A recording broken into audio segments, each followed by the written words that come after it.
And at the end, when I produce it, I'll split it up into different segments, so it won't be so long. Because I mean, an hour and a half worth of video would kind of suck. Okay, so I'll try to break it up into different groups as I make that. So what we're going to do here, we've got two forces, and we have to find out what's happening based on those two forces on some kind of a body. Okay. We're going to find out what these forces are. Then when it's all said and done, we're going to figure out what it's going to take to hold them back. So let's see. Sandra? Yeah. Okay.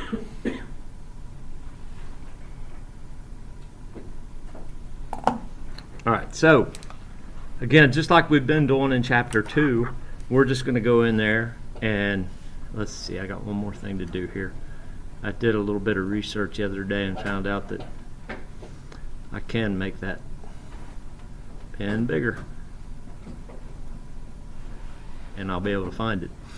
So we're going to sum the forces in the X, and then we just have to split these out. Doesn't matter. This one they've listed as force 1, and then this one's force 2, so we'll stay with that. Well, I guess the first thing we have to do is go in there and figure out what that angle is, don't we? And you know what? I didn't bring my calculator, so I'm going to count on you guys. I forgot to bring it over here. So the angle for this first force is going to be the arctangent of 5 over 12. Somebody calculate that real quick. How much? 22.6. Okay. Everybody see where we're going there? Arctangent of y over x, right? Okay, so then we'll do the sum of the forces in the x equals. So we've got 350 newtons.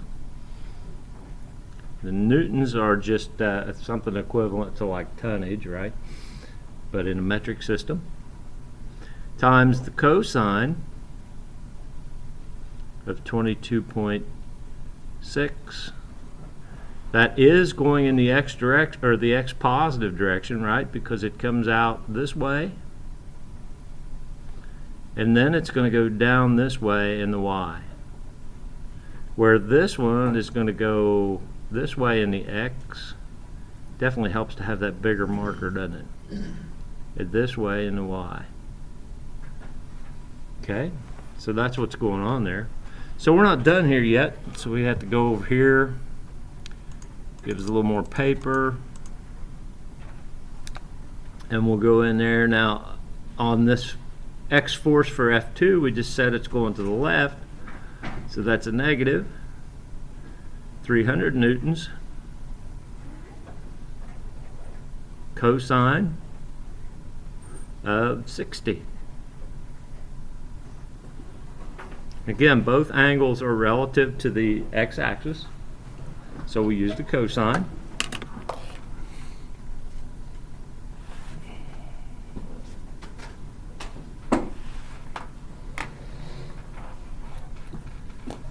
And we could solve for that now. Somebody punch that in, will you? While I find my cursor again. And you can punch that in just like you see it there. 350 cosine 22.6, close parenthesis, minus 300 cosine of 60, close the parentheses, and hit enter, or equal, and it will tell you what that value is. 173.12. 173 point what? 12 newtons, right? That was a positive value or negative? Positive. Okay. So that means it's going to be going to the right.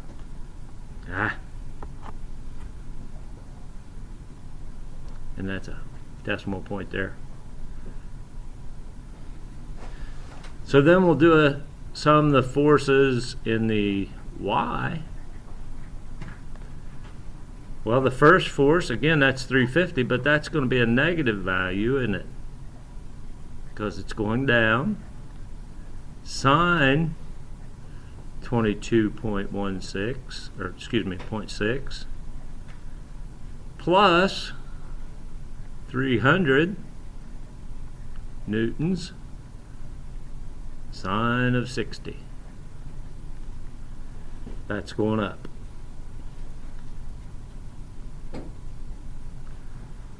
So you punch that in. Now you have to punch that negative first, right?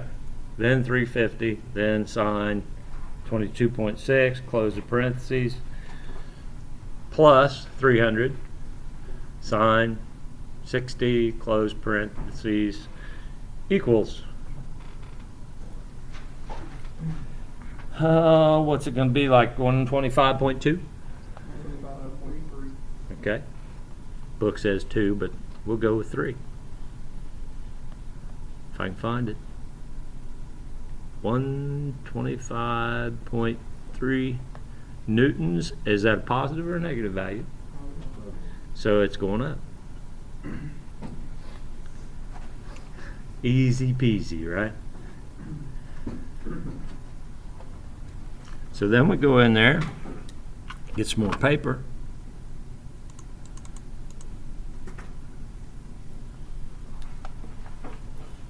We got to find out what the resultant vector is, what the magnitude is.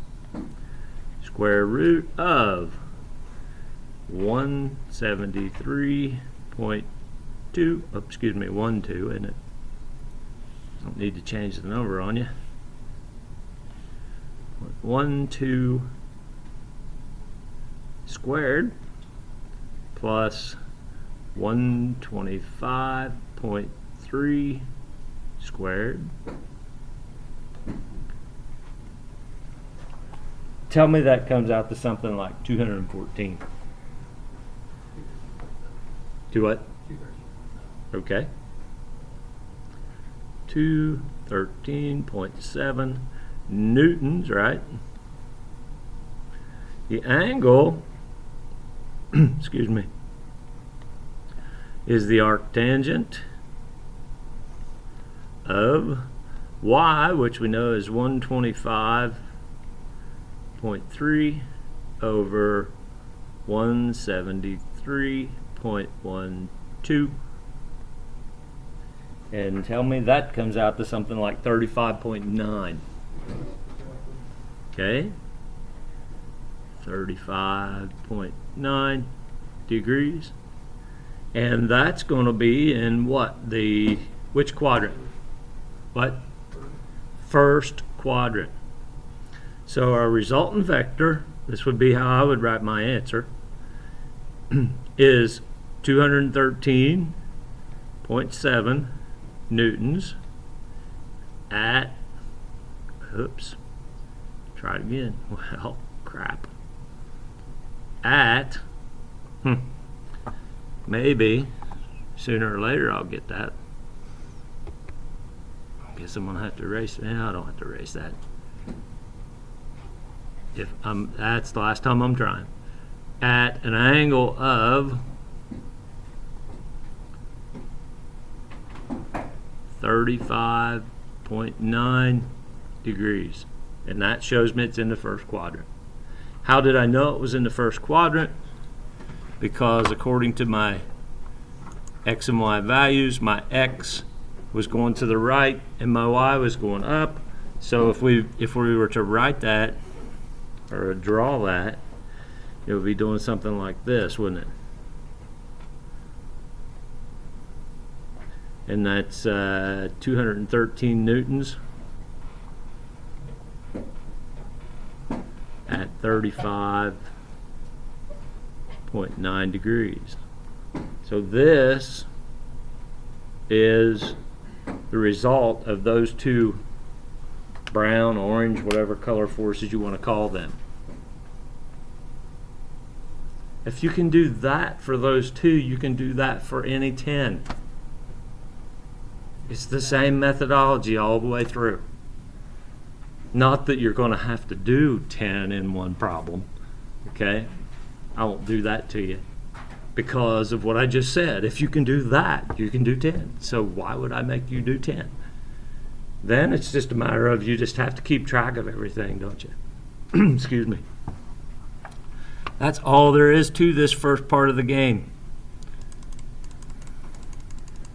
Any questions on that before I move on?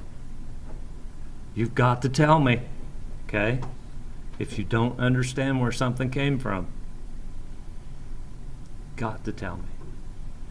I can't read minds. Sometimes I can. Oh, I don't even remember doing this one the other day. Sometimes, now see how easy that was? Just messing with you. I'm going to go over that one again. Let's see. Can I do that with this? Oh yeah. Be nice if I could erase everything on that, wouldn't it? Let's go large here. Sorry, I didn't realize I had this here. I'd have gotten that out of there before we started.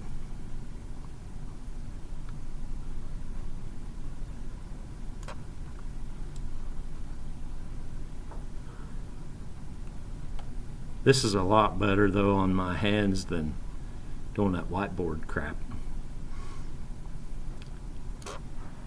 Hate to get my hands soiled. See, I gotta be careful now too, don't I? This stuff's on video. There's a record of it.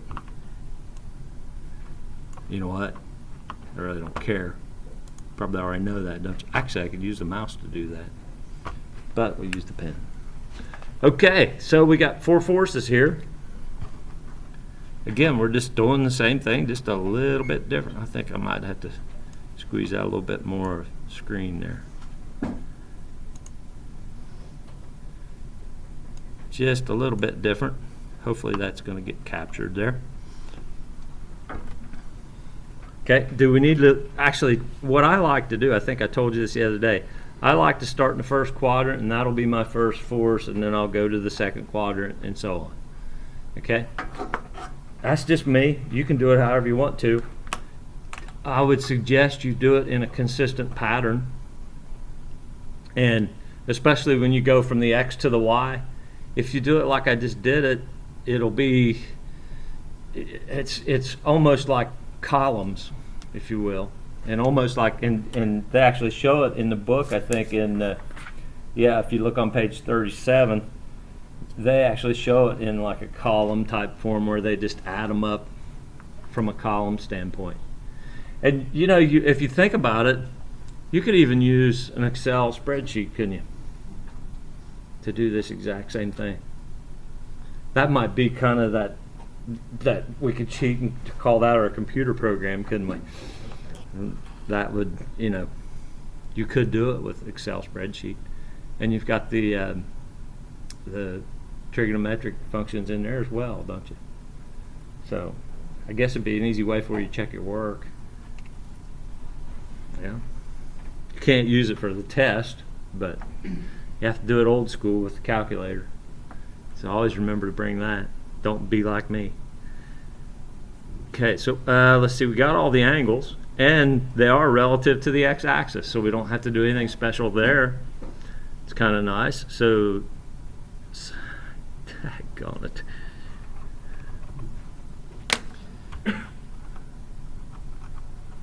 I did leave myself plenty of room between the problems, didn't I?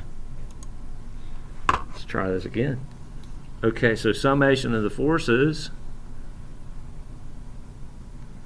Jeez, that looks bad. Let's do that again. That's really what it should look like, somewhat. In the x equals, well, we got 8 kips. I'm going to cheat. 8 kips cosine of 25, right? That is a positive value. The x component is going to the right.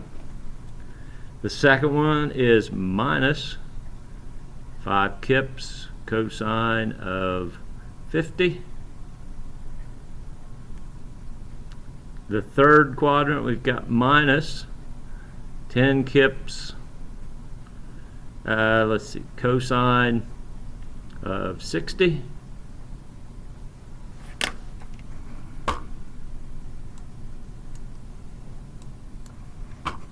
Probably run out of paper. See if we can squeeze it in there. Degrees. Plus 12 kips cosine of 30.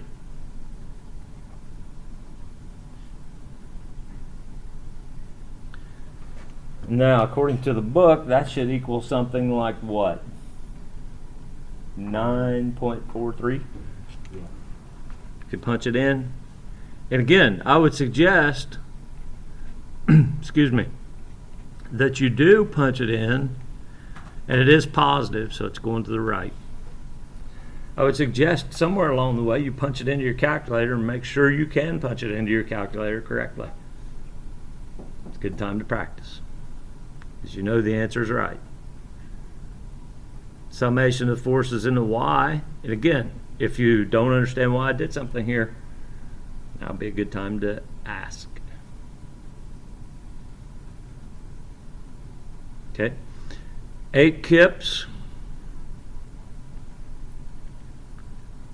sine now of 25 plus 5 kips sine of 50. See, I don't even have to go over and look at my drawing at this point, other than just to get the direction correct, right?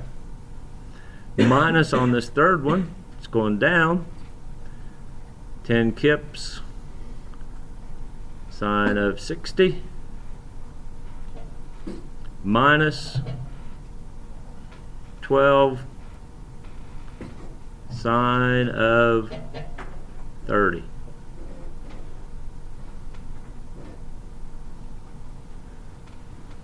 Punch that in, and I sure hope you get negative 7 point. Comes out to be negative 7.45, is it?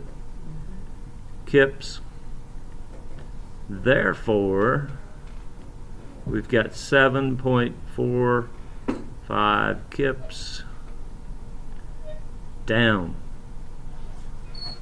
because of the negative. Don't put negative and the arrow down on the same line, though. That's really not very good. I know they're doing it in the book, but one shows the other one. So I don't know if that would cancel it out. 2 negatives, make it positive.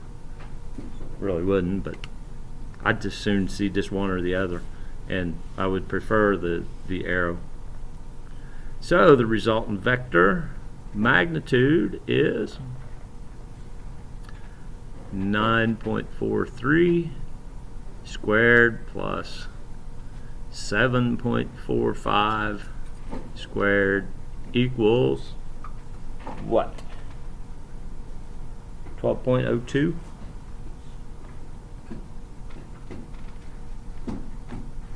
Kips, angle, arctangent of 7.45, and you really don't need to put the negative sign in there at this point. 9.43. And that should turn out to be what? 38.3? Check me, make sure. Kips, right? No. Degrees. Thank you. For the y value, I got a negative 8.8. Using these numbers? Yeah. Then you must punch something in wrong. No. Did anybody else get that number? Okay. Hold on one second now. Did you use? No, there's no cosines in there. It should just be signs. It should all be signs. Yeah, they're all signs. Did you? You know what I would suggest? Check and make sure you didn't get a negative or a positive screwed up. Negative 12, negative 10. I got this in. Positive 5, positive 8, Positive 5, positive 8, yeah. 25, and make sure all those numbers are the same. Yeah, they're all the same. Now it's 30, not 38, right? Oh, that's where I went wrong. Okay. Yeah, that's 30 degrees, not 38. Okay, yeah, because it looks like a 38 there. Yeah. Now, Hari. My question is same thing. Why we do not use -7.45? Because we're relying on these right here to tell us what quadrant we're in. We know it's going to be relative to the x-axis, and we know relative to the x-axis we're going to the right and down. So I really don't care if you put the negative or the positive here. Just leave it absolute, because these two right here tell me what quadrant I'm in. But if we put the negative value and we calculate the tan inverse of -7.45 over 9.48, it gives a different angle. It does? And negative -7.45? -7.45 over 9.43. Yeah, you get the fourth quadrant angle of -38.3. So instead of having the negative there that indicates the fourth quadrant angle, you just have the arrows indicating the fourth quadrant. So in other words, you get a different angle, but it's 360 minus 38 point. Yeah. Yeah. I don't care about that. I just know that it's 38.3 degrees off of the x-axis. Okay? Everything I'm doing here is relative to the x-axis. And based on the fact that it's going to the right and down, I know it's in the fourth quadrant. So I don't have to say, 322? I say 38.3 relative to that x-axis. So that my final answer, and essentially it's going to be the same final answer, but I'm not using 300 and something. Okay? So my final answer, the resultant vector based on this, is 12.02 kips. I'm not even going to try the at symbol this time. And it's, what did we decide, fourth quadrant? 38.3. Or you could say negative 38.3 if that's what you had to do. Okay?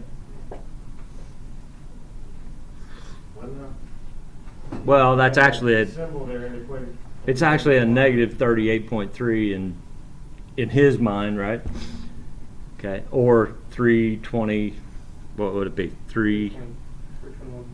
Yeah. But I like They're always going to be this. between 0 and 90. They're always going to be positive if we do it like that. Absolutely. No pun intended.